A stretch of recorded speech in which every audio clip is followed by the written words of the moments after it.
Ice క్రీంలో మనిషి చేతివేలు మిస్టరీని ఛేదించిన పోలీసులు. ముంబైలో ఇటీవల ఓ వైద్యుడు ఆన్లైన్లో ఆర్డర్ చేసుకున్న ఐస్ క్రీంలో మనిషి వేలు కనిపించడం సంచలనం రేపింది. దీనిపై దర్యాప్తు ప్రారంభించిన పోలీసులు ఎట్టకేలకు ఈ కేసు మిస్టరీని ఛేదించారు. ఐస్ క్రీంలో వచ్చిన వేలు పూణేలోని fortune company assistant operator manager Omkar పోటేదిగా గుర్తించారు. DNA పరీక్షలో దీనిని ధృవీకరించడం జరిగింది. మే 11న ఐస్ క్రీం ప్యాక్ చేస్తున్న సమయంలో ఓంకార్ తన కుడి చేయి మధ్యవేలిని ప్రమాదవశాత్తు కోల్పోయాడు. అది ఆ ఐస్ క్రీం ప్యాక్లోకి వెళ్లిపోయింది. ఐస్ క్రీం కోన్ తయారీ తేదీ దీనితో సరిపోలుతోంది. పూర్తిగా నిర్ధారణ చేసుకున్న అనంతరం పోలీసులు ఫార్చ్యూన్ కంపెనీపై నిర్లక్ష్యంగా వ్యవహరించారంటూ కేసు నమోదు చేశారు.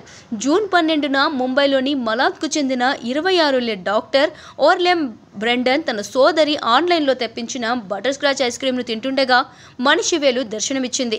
వెంటనే ఆయన పోలీసులకు ఫిర్యాదు చేశారు. కేసు నమోదు చేసుకున్న పోలీసులు దర్యాప్తు అనంతరం ఐస్ క్రీంలో వచ్చిన వేలు ఎవరిదన్న విషయాన్ని గుర్తించి కేసు నమోదు చేశారు.